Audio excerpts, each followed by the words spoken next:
Okay, so I kind of ran out of room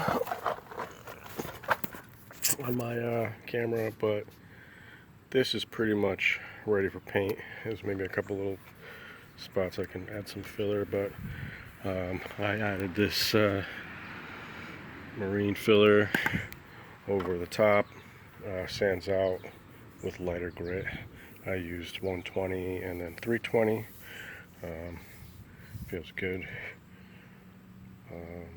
So pretty much ready to get some primer on that, and a few hours after that I should be able to paint it, no problem. And that is what we are looking at right now. If you are out there watching these videos, go ahead and please subscribe and like this video, and I will keep them coming. Thanks.